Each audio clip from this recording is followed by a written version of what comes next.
Branch में, तो इसका मतलब गैल्वेनोमीटर में डिफ्लेक्शन नहीं आएगा। तो व्हीटस्टोन ब्रिज ऐसे ही बनता है स्टैंडर्ड, यही उसकी शेप है व्हीटस्टोन ब्रिज की।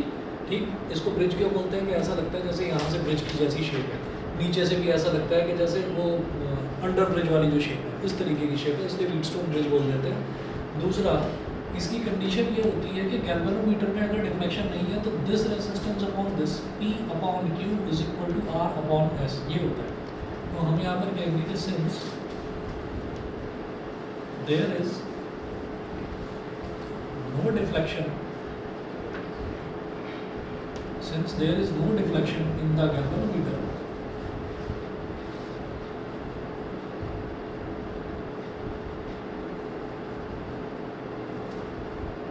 so the bridge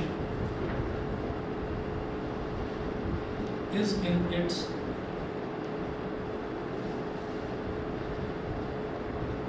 balanced condition. So P upon Q is equal to R upon S. P upon Q is equal to R upon S. P upon Q तो यानी कि 4 upon R1 is equal to R upon S, मतलब 6 upon 9। ठीक है, 3 2 जा 6, 3 3 जा 9, 2 1 जा 2, 2 2 जा 4, तो क्या आ गया मेरे पास 2 upon R1 is equal to 1 upon 3, cross multiplication करिए, R1 इंटू 1 एंड 2 इंटू 3, तो R1 की वैल्यू कितनी आ गई 6 हो। ठीक है, तो ये तो सर्किट 1 का हो गया। उसके बाद इसमें सर्किट 2 देखिए,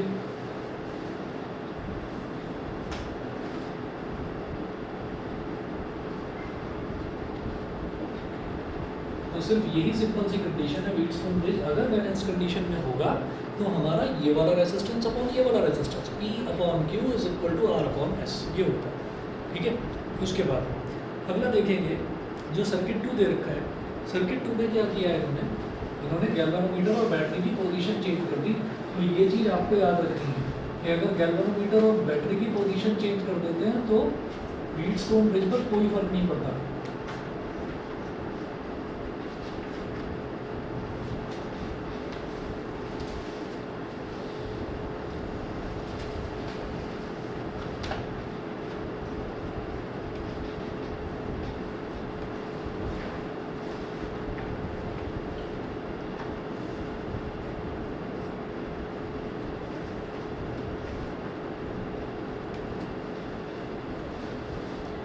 अब ये रखा है 6 12 R2 और 8, 6 ओम 12 ओम R2 और 8 ओम, ये 3 वोल्ट की बैटरी यहाँ पर दे रखी है। अब इसके बाद ये देखिएगा कि मैंने कुछ भी नहीं करा, यहाँ पर बस बैटरी इधर लगा दी और गैल्वेनोमीटर इधर लगा दिया, सिर्फ इतना करा हमने। अच्छा, बैटरी में भी कोई प्रॉब्लम नहीं है। अगर आप ये कहें कि नेगेटिव टर्मिनल ऊपर और पॉजिटिव टर्मिनल नीचे होगा तो भी कोई दिक्कत नहीं है, सिर्फ करंट के डायरेक्शन पर फर्क पड़ेगा। यहाँ करंट निकालने के लिए बोल ही नहीं रहे, यहाँ तो रेजिस्टेंस निकाल रहे हैं। तो करंट के डायरेक्शन वाला क्वेश्चन अभी नहीं है, अभी आएगा, मैं करवाऊंगा आपको वो भी, देखिएगा। तो यहाँ पर भी इन्होंने बोल दिया कि गैल्वेनोमीटर में कोई डिफ्लेक्शन नहीं है, डिफ्लेक्शन नहीं है, since there is no deflection in the galvanometer.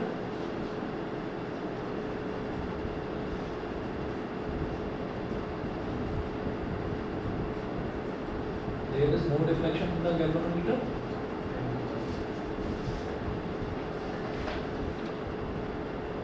So here also P upon Q is equal to R upon S, Wheatstone bridge balanced condition में है। P upon Q यानी कि 6 upon 12 is equal to R2 upon 8, 6 1 जा 6, 6 2 जा 12, 2 1 जा 2, 2 4 जा 8। तो इधर आप ये देखिए, इधर क्या बचा हमारे पास, कुछ भी नहीं बना होगा। इधर क्या बचा R2 upon 4, R2 into 1 1 into 4, तो R2 की वैल्यू कितनी आ गई 4। सही है, तो ये वाला बेहद आसान क्वेश्चन था व्हीटस्टोन ब्रिज का। व्हीटस्टोन ब्रिज में अगर गैल्वेनोमीटर में डिफ्लेक्शन नहीं है तो P इसको लेना याद रहे, ये मत ले लेना गलती से, कई बार बच्चे कर देते हैं ये है P upon Q R upon S ना, ऐसे चलना है। मतलब मेरे को ब्रिज पे जाना है, तो ब्रिज पर जाना है इस तरीके से, तो P और Q, तो P upon Q is equal to R upon S, ऐसे लेना। ठीक है, ये मत कर देना। ठीक, अच्छा, अब इसके बाद अगला क्वेश्चन देखेंगे। तो अगला जो क्वेश्चन है ना, ऐसी फिगर देखकर मेरे को ये समझ में आ जाना चाहिए कि ये व्हीटस्टोन ब्रिज का क्वेश्चन है, ठीक है। और ये फिगर जो है ये आपको कंफ्यूज करेगी, अभी बताता हूँ आपको, कुछ पुराने क्वेश्चंस की याद दिलाएगी। देखिएगा पेज नंबर 84 पर ही जो अगला क्वेश्चन है। हाँ, अच्छा सुनिए, इन्होंने ना इस क्वेश्चन में, जो इससे पहले वाला क्वेश्चन था, इन्होंने बोला था find the ratio of resistors R1 and R2 used in these two circuits. तो यहाँ पर बेटा R1 की वैल्यू कितनी आई है 6 ओम, यहाँ पर R2 की वैल्यू कितनी आई है 4 ओम। तो R1 और R2 का रेशियो पूछ रहे थे, तो R1:R2 कितना हो गया 6/4 यानी कि 3/2, 3:2, ठीक है। चलिए जी, अगला देखिएगा, अगले क्वेश्चन का जो सर्किट डायग्राम है, ये सर्किट डायग्राम जो है ये आपको कुछ और चीज़ याद दिलाएगा। देखिएगा क्या बताता हूँ। सबसे पहले लिखना है जो सीक्वेंस है, सीक्वेंस याद रखिएगा। सीक्वेंस यहाँ पर दे रखा है ABCD ना देकर ABDC दे रखा है। अगर आपको ABDC सीक्वेंस दिखाई दे जाए, समझ जाना भाई ये व्हीटस्टोन ब्रिज का क्वेश्चन है। और एक और कंडीशन है, अभी देखिएगा, यहाँ पर मैं पहले नोट्स बना रहा हूँ। तो पहली नोड है A, इधर है A के बाद में 1 ओम है, 1 ओम। फिर है B के बाद जो रेजिस्टेंस है वो 5 ओम है, 5 ओम। उसके बाद है D के बाद रेजिस्टेंस कितना है 4 ओम है,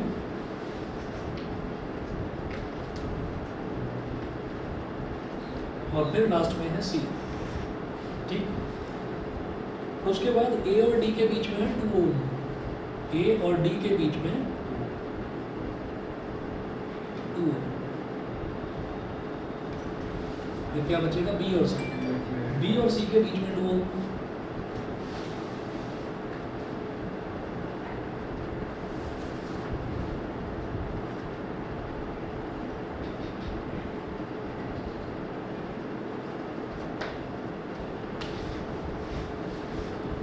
हाँ जी, नीचे एक इन्होंने बैटरी भी लगा रखी है 4 वोल्ट की।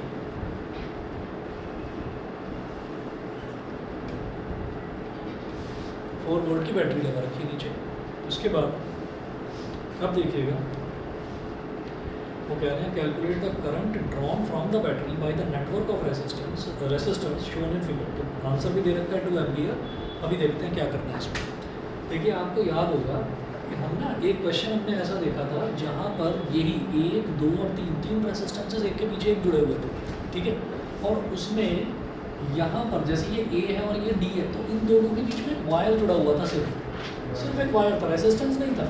तो जब बीच में वायर होता है तब तो मैं ये कह देता हूँ कि ये A वाला नोड बोलो या D वाला नोड बोलो, एक ही बात है। ऐसे ही B नोड बोलो या C नोड बोलो, एक ही बात है, क्योंकि बीच में वायर जुड़ा हुआ है, शॉर्ट कर रखा होता था उसको। ऐसा क्वेश्चन हमने देखा था।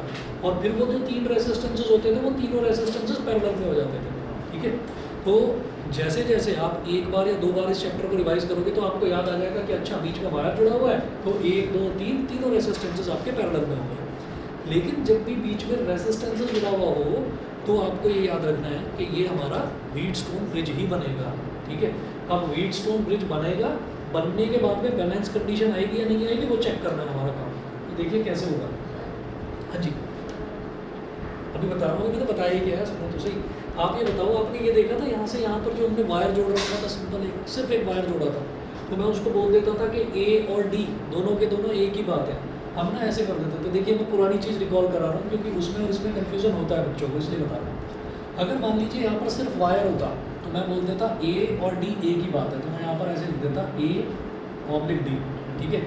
अगर यहाँ पर रेसिस्टेंस ना होता, सिर्फ वायर होता, तो मैं ये कहता कि B और C को जोड़ रखा है, शॉर्ट कर रखा है, तो इसका मतलब B और C भी एक ही बात है।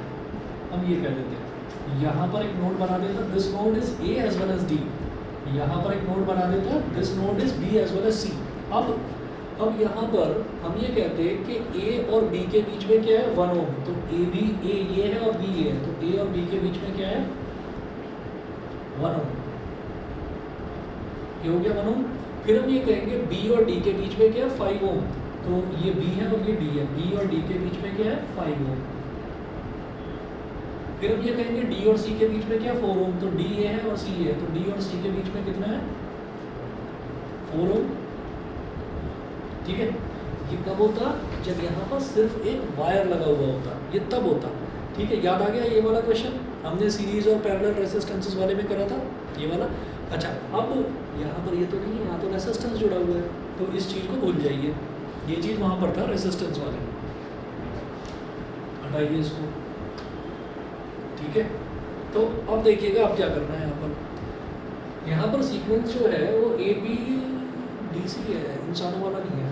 ABCD होना चाहिए था, ABDC दे रखा है। तो हमको क्या करना है, हम ऐसे करेंगे कि इधर लिखेंगे A और इधर लिखेंगे C और इधर लिखेंगे B और इधर लिखेंगे D, ऐसे। अब कर लीजिए आप ऐसे, इधर लिखिएगा A, इधर B। ठीक है, अब देखिएगा मैं A और B के बीच में कितना मिल रहा है मेरे को, 1 ओम। यहाँ पर लिखिएगा 1 ओम, इधर लिखना है C। अब बताओ B और C के बीच में रेसिस्टेंस क्या है? B और C के बीच में 2 ओम।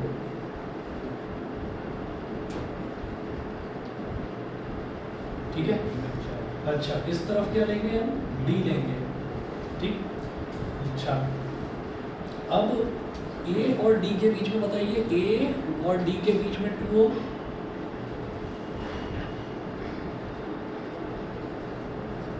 ठीक है, और फिर D और C के बीच में, तो D और C के बीच में 4 ओम।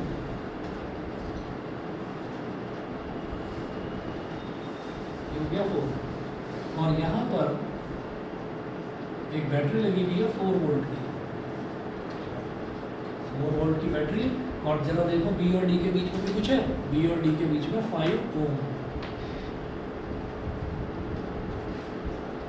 5 ओम। समझ में आ गया? तो कभी भी ये मत सोचना कि ये ABDC दे रखा है, मिसप्रिंट हो गया होगा, है ना। मिसप्रिंट नहीं हुआ है, मिसप्रिंट नहीं हुआ है। आपको याद रखना है कि अगर सीक्वेंस ऐसा दे रखा है तो आपको उसको सही बनाना है। तो सही बन गया, ABCD आ गया, एक साइक्लिक फॉर्म में आ गया, ABCD, ABCD। ठीक है, अब क्या हुआ, अब ये बता दीजिए, ये यहाँ तक क्लियर है? कहाँ अटके हो? कोई बात नहीं, छोड़ो। ये बताओ, इस सर्किट के हिसाब से तो समझ में आ गया कि B और D के बीच में 5 ओम है। अब दुनिया में जितनी भी डिवाइसेस हैं, गैल्वेनोमीटर, पोटेंशियोमीटर, एमीटर, जो भी हैं, सब में कुछ ना कुछ रेसिस्टेंस है। ठीक है, ये गैल्वेनोमीटर का ही रेसिस्टेंस है। और ये कैसे पता चलेगा मेरे को, हमें गैल्वेनोमीटर नहीं दे रखा, हमें ये भी नहीं कह रखा है कि गैल्वेनोमीटर में डिफ्लेक्शन नहीं है, ये भी नहीं दे रखा है, लेकिन रेशियो तो इक्वल दिखाई दे रहा है, 1/2 is equal to 2/4। Ratio equal है तो इसका मतलब बीच वाली आर्म में कोई डिफ्लेक्शन नहीं है, इसका मतलब ये व्हीटस्टोन ब्रिज बैलेंस कंडीशन में है। डिफ्लेक्शन ना होना, गैल्वेनोमीटर में डिफ्लेक्शन ना हो, गैल्वेनोमीटर करता क्या है? करंट को मेजर ना मेजर नहीं करता, करंट को डिटेक्ट करता है बस, करंट है या नहीं है, बस ये मेजर तो अमीटर करता है कि कितनी वैल्यू है। ठीक है, अच्छा एक हुआ करता था आपके इसमें ही सिलेबस में होता था कि गैल्वेनोमीटर को अमीटर कैसे बनाया जा सकता है। ठीक है, वो है नहीं सिलेबस में, ठीक, तो वो तो हट गया है, पहले हुआ करता था सिलेबस में। आपको बस ये याद रखना है, गैल्वेनोमीटर क्या करेगा, करंट को सिर्फ और सिर्फ डिटेक्ट करेगा, करंट है या नहीं है। अब भाई इसके अंदर जब डिफ्लेक्शन नहीं है, इसका मतलब इस ब्रांच में करंट ही नहीं आ रहा है, यानी कि ये 5 ओम मेरे लिए बेकार का हो गया। सुनिएगा आप जरा, ये डायग्राम तक बताइए, सर्किट डायग्राम तक समझ में आ गया? ठीक है, हाँ जी। अगर ये रेशियो में नहीं होगी तो फिर क्या होगा? अगर रेशियो इक्वल आएगा ही आएगा, रेशियो इक्वल आएगा ही आएगा। अगर रेशियो इक्वल नहीं है तो फिर सॉल्व करने का कोई तरीका नहीं है हमारे पास, फिर सॉल्व करने का कोई तरीका नहीं है, रेशियो इक्वल आएगा। अगर रेशियो इक्वल नहीं होगा तो B और D से करंट पास होगा, तो B और D से करंट पास होगा। सर और वो फिर करंट किस तरीके से पास होगा, देखिए है एक्चुअली उसको भी सॉल्व करने का तरीका 12th लेवल पर नहीं है। क्या होगा कि यहाँ से करंट गया तो मैं कहूँगा कि इधर एक लूप लग गया, यहाँ पर करंट जा रहा है I1, ठीक है, और इधर वाले लूप में ना हमेशा अपोजिट ही जाता है। वो हमेशा अपोजिट क्यों है, वो इस वजह से कि इधर से करंट अगर पॉजिटिव से जा रहा है तो वो जो करंट है वो छोड़ो ऐसे उसकी सर मिरर है एक तरीके से, हाँ? मिरर्ड है, ये मिरर्ड है और इसमें अगर I1 है और इसमें I2 है, 5 ओम में जाने वाला करंट I1 माइनस I2 होगा। ठीक है, तो दो लूप बनाकर KVL से करते हैं, लेकिन KVL का ये टिपिकल पोर्शन आपके सिलेबस में नहीं है, मतलब 12th से ऊंचे लेवल के रहने का। ठीक है, चलिए उसके बाद हाँ जी, यहाँ तक सभी को क्लियर है भाई? ऑनलाइन वाले बता दो। Yes sir. ठीक है, यस सर। चलिए जी, अब आगे चलते हैं। यहाँ पर आप ये देखिएगा, सिर्फ और सिर्फ डायग्राम बनाने तक की देरी होगी, उसके बाद आपको क्वेश्चन फिर आसान लगने लगेगा। ठीक है, अब देखिएगा, हम ये कहेंगे since 1/2 is equal to 2/4, that is P/Q is equal to R/S. So this is a case of a balanced. This is a case of balanced Wheatstone bridge. Balanced Wheatstone bridge. That is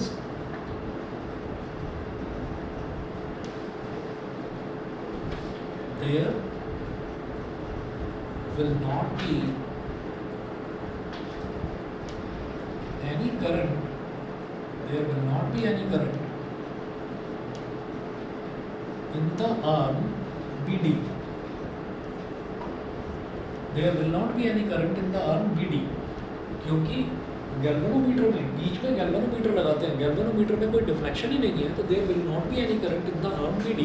तो arm BD जो है, जब भी कभी किसी भी branch में current नहीं होता तो वो ब्रांच ओपन सर्किट की तरह काम करती है. ओपन सर्किट का मतलब क्या होगा? कैंची लो और काट दो बीच में से, यहाँ से भी और यहाँ से भी काट दिया, इसको हटा दिया रेसिस्टर, कोई काम ही नहीं है इसका, बैलेंस हुआ पड़ा है. ठीक है, अच्छा, अब जब ब्रांच में कोई करंट ही नहीं है तो हमने क्या करा? Equivalent circuit. इक्विवेलेंट सर्किट क्या बनेगा इसका? अब वो आपको साफ दिखाई दे रहा है. ये 1 ओम और 2 ओम दोनों के दोनों बैक टू बैक जुड़े हुए हैं, तो सीरीज में ये 2 ओम और 4 ओम ये दोनों बैक टू बैक जुड़े हुए हैं, ये भी सीरीज में. इन दोनों का कॉम्बिनेशन आपस में पैरेलल में. ठीक है, मैं इक्विवेलेंट सर्किट बना रहा हूँ. इक्विवेलेंट सर्किट ऐसा हो जाएगा कि इधर ए है,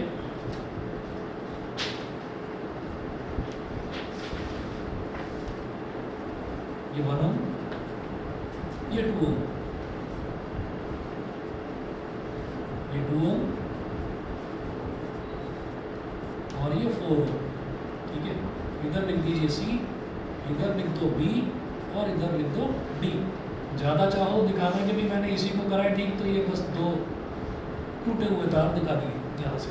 ठीक है, जुड़ नहीं रहे हैं आपस में क्योंकि करंट ही नहीं है बीच में.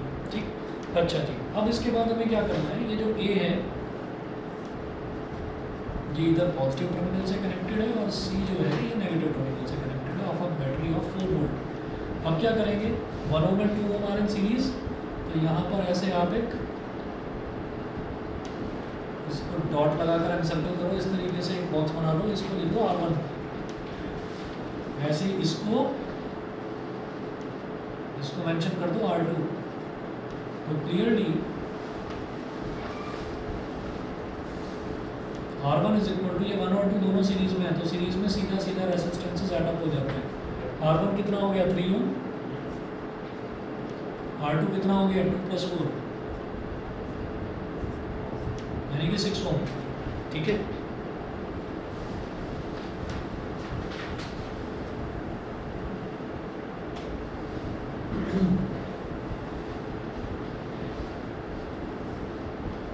और मेंशन कर दीजिए कि ये जो पूरा रेसिस्टेंस, जो पूरा कॉम्बिनेशन आया, ये R1 और ये जो पूरा कॉम्बिनेशन आया R2, R1 और R2 आपस में पैरेलल में है.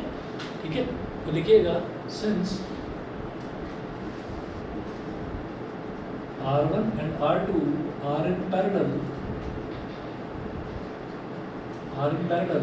so 1/R is equal to 1/R1 plus 1/R2. 1/R is equal to 1/R1 plus 1/R2. Parallel में ऐसे ही जोड़ा जाता है रेजिस्टेंस को. तो 1/R is equal to R1 कितना आया था? 3 और R2 कितना आया था? 6. 1/3 plus 1/6. तो 1/R is equal to 3 और 6 का LCM 6. 3 2 6, 2 1 2, 6 1 6, 1 1 1. 1/r is equal to 3/6, 3 1 जा 3, 3 2 जा 6, R is equal to 2 ohm, V is equal to 4 volt by Ohm's law। हाँ जी, हमारे पास क्या आ गया, पूरे सर्किट का रेसिस्टेंस आ गया, पूरे सर्किट की वोल्टेज मेरे पास है, करंट निकल जाएगा by Ohm's law. I is equal to V/R, V कितना है 4, R कितना है 2, 2 1 2, 2 4, 2 एम्पियर। ठीक है, चलिए जी, तो एक तो ये वाली शेप है, एक तो ये वाली शेप है, बहुत आता है एग्जाम में ये क्वेश्चन। ठीक है, अब एक और शेप बताता हूँ आपको, ट्रायंगल होगा, वो कहीं से भी व्हीटस्टोन ब्रिज जैसा नज़र नहीं आएगा, लेकिन होगा व्हीटस्टोन ब्रिज। कैसे करेंगे, अगला क्वेश्चन देखते हैं। देखिएगा पेज नंबर 84 पर ही जो नीचे क्वेश्चन दे रखा है, A potential difference of 2 volt is applied between the points A and B as shown। ठीक है, पहले डायग्राम बनाते हैं, ये बिठा दो बीच वाला पोर्शन। ठीक है,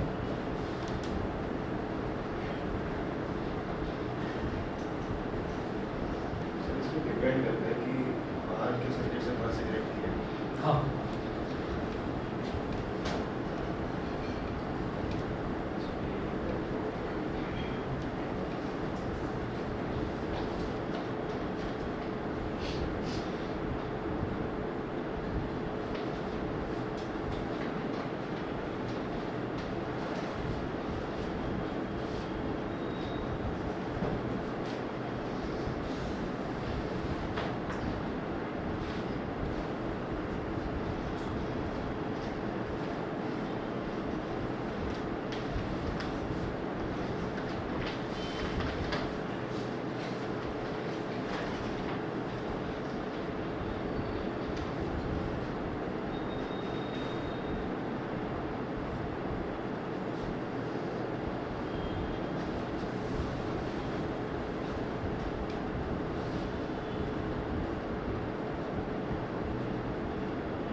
सारे रेजिस्टेंसेस 2 ओम के दे रखे हैं। ठीक है, अब वो कह रहे हैं calculate the equivalent resistance of the network between the points A and B. तो जब भी कभी आपको ऐसा कोई आपको ट्रायंगल दिखाई दे जाए कि तीनों ब्रांचेस में इधर इधर इधर रेजिस्टेंस लगा हुआ है, एक इधर से ब्रांच आ रही है, एक इधर से ब्रांच आ रही है और एक इधर से ब्रांच आ रही है, तो कोई एक ब्रांच यहाँ पर वो कंप्लीट नहीं होगी, वो कंप्लीट नहीं होगी, जैसे ये कंप्लीट नहीं दिखाई दे रहा है। तो वो कह रहे हैं ए और बी के बीच में आपको रेजिस्टेंस बताना है, इक्विवेलेंट रेजिस्टेंस। देखिए ये वाला पॉइंट इन्होंने दे रखा है डी, ये वाला पॉइंट दिया है सी और ये वाला पॉइंट दे रखा है ई। अब मुझे ए और बी के बीच में निकालना है, तो आप यहाँ पर भी समझ लीजिए कि ये जो ए और बी है, ये जो ए और बी है, ये आपका व्हीटस्टोन ब्रिज ये टोटल बनेगा सर्किट, और ए इधर रखना है और बी इधर रखना है। अब आपकी मर्जी है कि ऊपर सी रखो या डी रखो, सीक्वेंस नहीं बनने वाला है। ठीक है, सीक्वेंस नहीं बनने वाला, सीक्वेंस बनता तो ए और सी होता। ठीक, देखते हैं। मैंने क्या करा, इधर और इधर एक एक पॉइंट ले लिया, इधर मैंने इसको बोल दिया ए और इसको बोल दिया बी, ए और बी हो गया। अब आपकी मर्जी है डी और सी को ऊपर नीचे जहां आपका मन करे वहां रखो। मैंने डी को यहाँ रख दिया और सी को यहाँ रख दिया। अब देखिएगा, हाँ जी चेक करो जरा, ए और डी के बीच में क्या है, ए और डी, अच्छा ये बीच में एफ दे रखा है, तो ए और डी के बीच में क्या है, 2 ओम है। ए और डी के बीच में 2 ओम है। वैसे तो बैलेंस्ड ही रहेगा पूरा, क्योंकि 2 है। हाँ बैलेंस्ड है। यानी इसका डीसी को इग्नोर करें। चलिए ये 2 ओम हो गया ए और डी के बीच में। उसके बाद डी और बी के बीच में बताओ जरा, डी और बी के बीच में 2 ओम कहीं कोई रास्ते में और रुकावट तो नहीं है, डी और बी के बीच में 2 ओम है सीधा। मतलब ये जो बी है ना, इसको ई पर भी रखा जा सकता है, जैसे ये ए है इसको एफ पर रखा जा सकता है, ए और एफ एक ही बात है, ठीक है। अच्छा, अब डी और बी के बीच में 2 ओम है,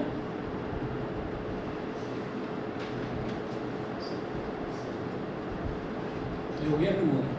फिर बताइए ए और सी के बीच में, ये ए है, ए मतलब यहीं पर है, ए और सी के बीच में अगेन 2 ओम।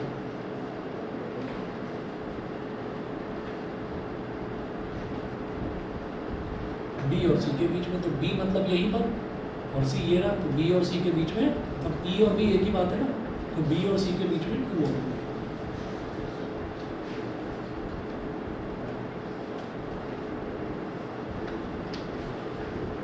ये 2 ओम हो गया, ठीक। और कोई बचा तो नहीं है, देख लीजिए कितने दे रखे थे रेजिस्टेंस, 1 2 3 4 5, ठीक है।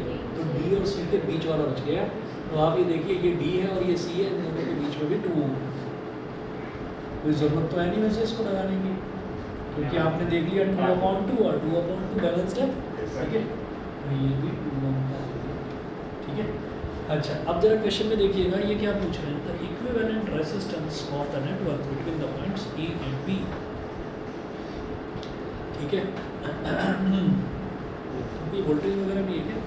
हाँ, a potential difference of 2 volt is applied between the points A and B, ठीक है। तो ए और बी के बीच में जो पोटेंशियल डिफरेंस है 2 वोल्ट का पोटेंशियल डिफरेंस, यानी कि एक बैटरी लगा रखी है 2 वोल्ट।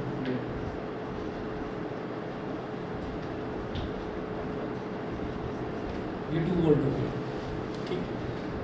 चलिए जी आगे चलते हैं।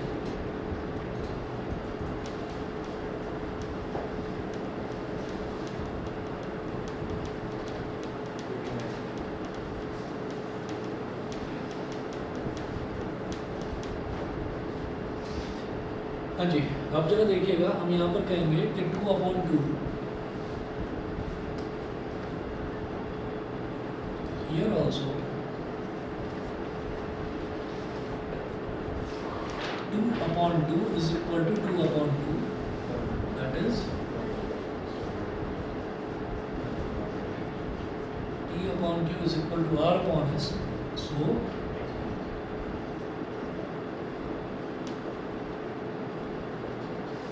it is a Wheatstone bridge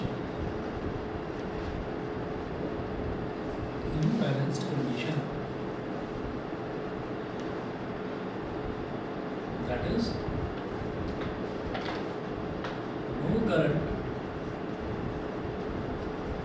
will flow between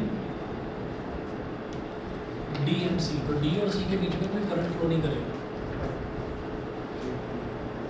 no current will flow between D and C, ये हो गया। अब ये करने के बाद में फिर हमारा इक्विवेलेंट सर्किट डायग्राम क्या बन जाएगा भाई, ये तो हट गया, फिर यहाँ से ये हट गया, तो ये दोनों सीरीज में, ये दोनों सीरीज में, और ओवरऑल तो दोनों आपस में पैरेलल।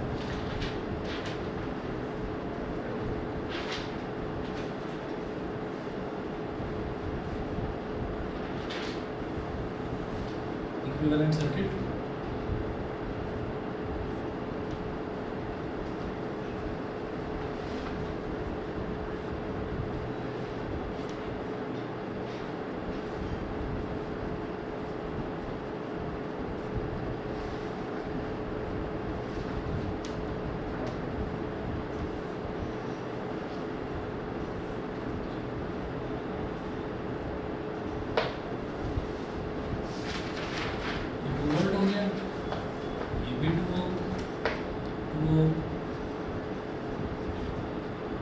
पूरे को बोल दीजिए R1, ये जो पूरा है इस पूरे को बोल दीजिए R2। ये वाला जो नोड है इसको मैंने बोल दिया A, इसको बोल दिया B। तो R1 इज इक्वल टू 2+2 मतलब 4 ohm, R2 is equal to 2+2, ये भी 4 ओम, दोनों 4 ओम आ गए, ठीक है। And R1 and R2 are in parallel.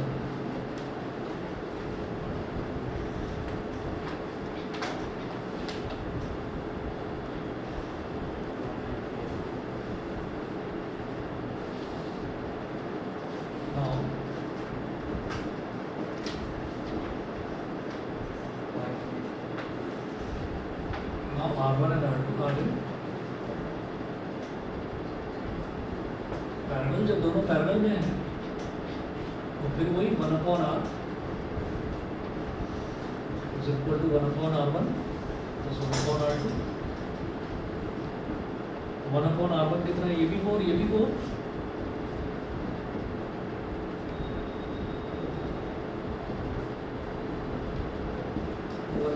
तो 1/R is equal to 1/2, यानी कि R is equal to 2 ohm। R is equal to 2 ohm, ये हो गया। ठीक है जी। तो ये तो फर्स्ट पार्ट हुआ। फर्स्ट पार्ट में ये पूछ रहे थे the equivalent resistance of the network between the points A and B। तो इक्विवेलेंट रेजिस्टेंस आ गया। सेकंड पार्ट में वो पूछ रहे हैं the currents flowing in the arms AFCEB and AFDEB। तो हमको वो पूछ रहे हैं कि आपको ये बताना है कि AFCEB मतलब A और F तो एक ही बात है। A और F से होते हुए CE के रास्ते जाते हुए B तक पहुंचना है।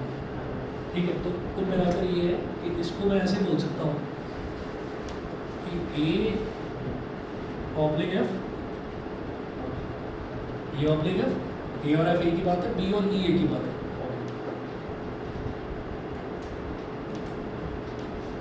ठीक है। तो AFCEB यानी कि AF और इधर बीच में ये C है। वैसे तो किसी को भी बोल दो, ऊपर नीचे दोनों एक जैसे दिखाई दे रहे हैं। ये वाला C है और ये वाला D है। ठीक है। तो AFCEB। ठीक है। इस ब्रांच में कुछ ने करंट बताना है और इस ब्रांच में करंट बताना है। AFDEB समझ गए? किरचॉफ नहीं लगा सकते? किरचॉफ को लगाओ। बताओ जी, क्लियर है कि नहीं? तो करंट कितना होगा? 4 एम्पीयर। पहले तो ये देखिए पूरे 1 एम्पीयर तो पूरे सर्किट का हो गया ना। सेकंड पार्ट में देखिएगा 0.5, क्योंकि दोनों ब्रांचेस बिल्कुल सेम है। वो करंट आधा आधा डिवाइड हो जाएगा। ठीक है। और निकालना चाहते हो निकालना, तब भी वही आएगा। आप ये देखिए सेकंड पार्ट में हम ये बोलेंगे कि V कितना दे रखा है? 2 वोल्ट। R कितना आया? 2 ओम बाई ओम्स लॉ।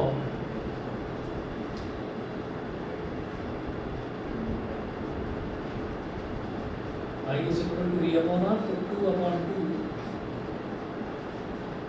क्या गया? 1 एम्पीयर। ठीक है। अब भाई इसका जो रेसिस्टेंस है, टोटल रेसिस्टेंस वो 4 ओम है।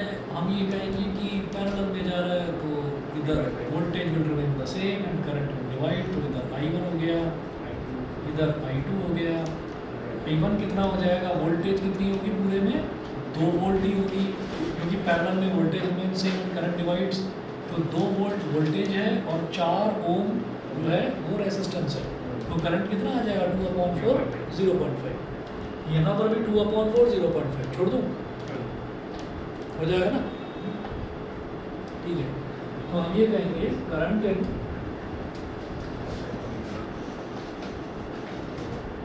Branch AFCEB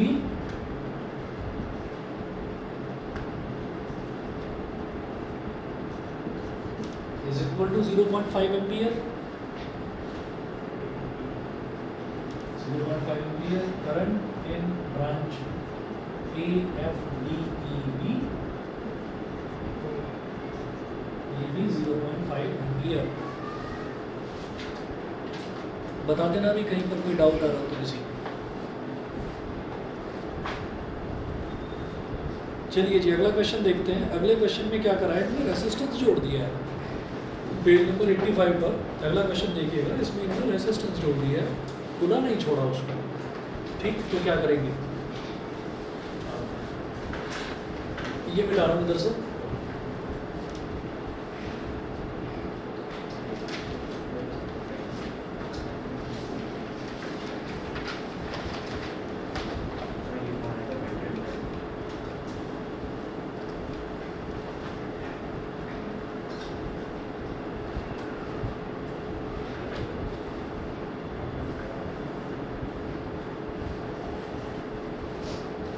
find the value of the unknown resistance capital X in the following circuit, comma, if no current flows through the section AO, उन्होंने ये बोल दिया है कि सेक्शन AO में कोई करंट फ्लो नहीं कर रहा है, ठीक है.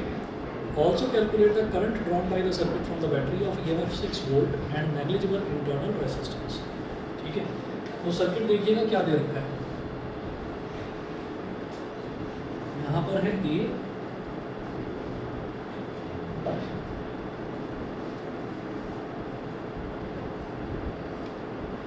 ये है B 2 ओम,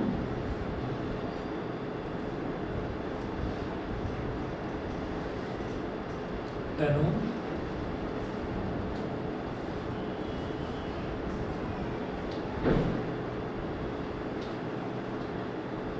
3 ओम,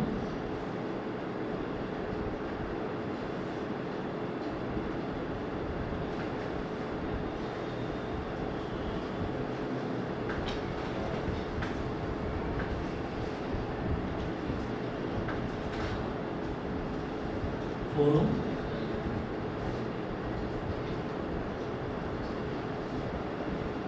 6 volt,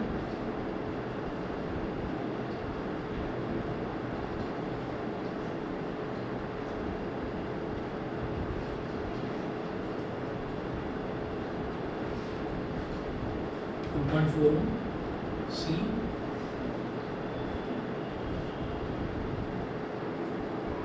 और यहाँ एक रेजिस्टेंस है X और ये बीच वाला पॉइंट है O, ठीक है. हाँ जी, तो इन्होंने क्या बोला है कि find the value of the unknown resistance capital X in the following circuit if no current flows through the section AO. Also calculate the current drawn by the circuit from the battery of EMF 6 volt and negligible internal resistance. यानी कि पूरे circuit का current बताना है और ये कि जो अननोन रेजिस्टेंस है कैपिटल X है किसकी वैल्यू बताना है, ठीक है ना. अच्छा, एक काम इन्होंने हमारा पहले ही आसान कर दिया, इन्होंने बोल दिया कि AO में किसी भी तरीके का कोई करंट फ्लो नहीं होगा. जब AO में करंट फ्लो नहीं होगा तो इसका मतलब मुझे इसको व्हीटस्टोन ब्रिज जैसा बना देना है और A को ऊपर रख दो और O को नीचे रख दो, ठीक है. दोनों के बीच वाला जो है ब्रांच उसमें करंट फ्लो नहीं करेगा, ठीक है. तो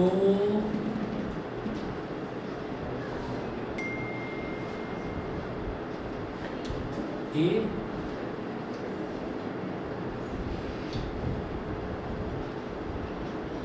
और O 10 ओम, A और O हो गया. अब क्या बचा मेरे पास, B और C ही बचा, ठीक है. तो ये हो गया B और ये हो गया C. अब जरा बताइए B और A के बीच में क्या है, 2 ओम,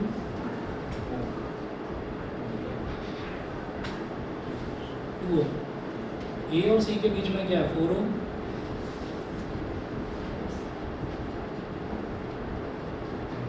B और O के बीच में क्या है, B और O के बीच में 3 ओम.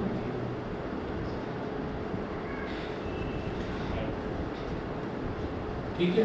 O और C के बीच में क्या है, O और C के बीच में X. समझ में आई गया होगा X क्या है, 6, ठीक है ना. 2/4 क्या होगा, 1/2. तो 3/ क्या करूँ कि वो 1/2 आ जाए तो X की वैल्यू 6 आ जाएगी, तो वो तो 6 हो गया. और ये पता कैसे चला, ये पता ऐसे चला कि इस बार इन्होंने ये बताया कि बीच वाली ब्रांच में कोई करंट नहीं है, A और O के बीच में कोई करंट नहीं है, यानी कि गैल्वेनोमीटर अगर है तो उसमें कोई डिफ्लेक्शन नहीं है, ठीक है. और इधर B से और ये जो C है इसके बीच में 6 वोल्ट और एक रेजिस्टेंस और दे रखा है 2.4 ओम, ठीक है. तो हम ये कहेंगे कि since there is no current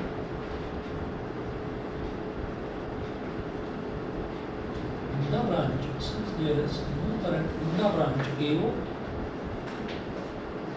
since there is no current in the branch AO,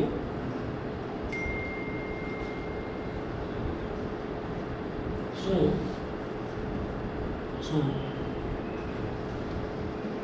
P/Q, मैं वो लिख दे रहा हूँ कि इट इज बैलेंस्ड ओनली, आप समझिए. P/Q is equal to R/S. It implies that 2/4 is equal equal to 3 upon x, 2 1s are 2, 2 2s are 4, x is equal to 6 ohm. x की वैल्यू कितनी आ गई? 6 ओम। ठीक है जी, चलिए ये तो हो गया।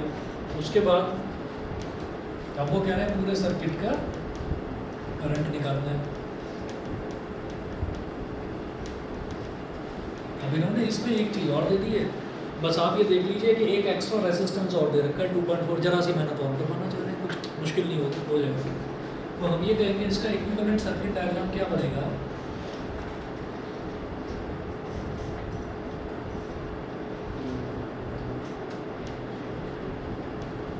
इक्विवेलेंट सर्किट देखिएगा, इधर 2 है और इधर 4 है।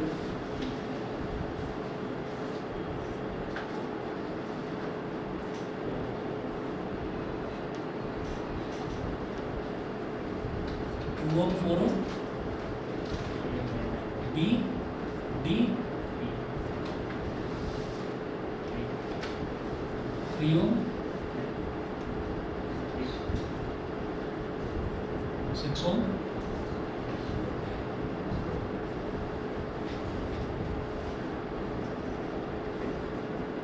6 वोल्ट और 2.4 ओम। ठीक है, फिर वही काम करेंगे कि ये जो 2 और 4 है पूरा का पूरा इस रेजिस्टेंस को बोल देंगे R1, और ये जो 3 और 6 है पूरा का पूरा इसको बोल देंगे R2, R1 और R2।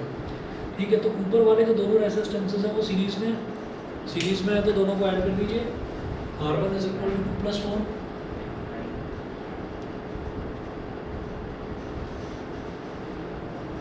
Om, R2 is equal to 3 + 6 9 Om.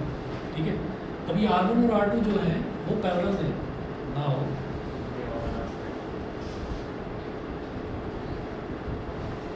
R1 और R2 आर इन पैरेलल। याद रखना सारे पैरेलल में नहीं, R1 और R2 पैरेलल। ठीक है, पहले इनका पूरे का कॉम्बिनेशन आ जाए 1/r is equal to 1/r ना बोलकर इसको 1/r डैश बोलोगे। ठीक है, 1/r dash is equal to 1/r1 plus 1/r2। ठीक, क्या आ रहा है? 1/6 plus 1/9। 1/r dash is equal to 6 और 9 का एलसीएम 18, 6 3 = 18, 3 1 = 3। ठीक है, 9 2 = 18, 2 1 = 2। R dash is equal to 18/5 लिख लूँ, 18/5, 18/5 को जरा डिवाइड भी कर दो, 5 3 = 15, ये कितना आ रहा है? 3.6, तो 3.6 ओम। अब एक बार इक्विवेलेंट सर्किट डायग्राम और बना लो। सर 6 ओम क्या 6 ओम? Equivalent resistance. हाँ वो तो आ गया। अच्छा पूरे का, अच्छा हाँ 3.6 2.6 ओम।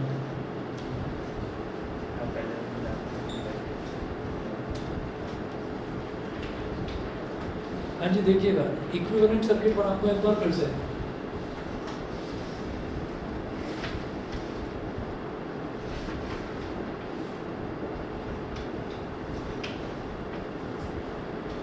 अब ये जो पूरा का पूरा बॉक्स था, इस पूरे बॉक्स की जगह एक रेजिस्टेंस आ गया 3.6, तो इस पूरे की जगह B और D के बीच में 3.6 लगा देना बस।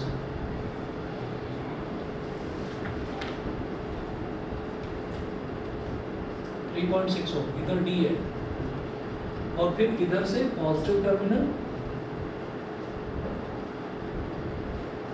इधर 2.4।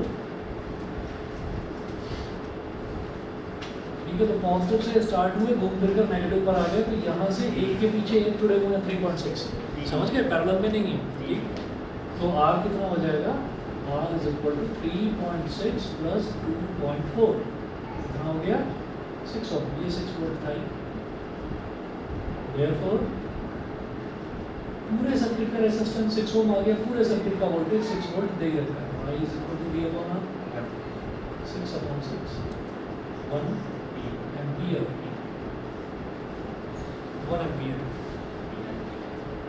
सही है। तो व्हीटस्टोन ब्रिज के क्वेश्चंस आ गए जी, समझ में क्लियर है सभी को? ठीक है, चलिए जी, अब आपको जो अगली क्लास में पावर और एनर्जी बचा हुआ है, छोटा सा ही है टॉपिक, ज़्यादा बड़ा नहीं है, वो पावर और एनर्जी कराकर फिर चैप्टर 4 करवा रहा हूँ, ठीक है। और चैप्टर 2 प्रिपेयर रखना मैंने बताया था, इस वीक में आपका टेस्ट होगा, ठीक है। थर्सडे या फ्राइडे को मोस्ट प्रोबेबली टेस्ट है, थर्सडे को या फ्राइडे को बता दो, बात वाला देगी। अच्छा, चलिए जी, आज के लिए इतना।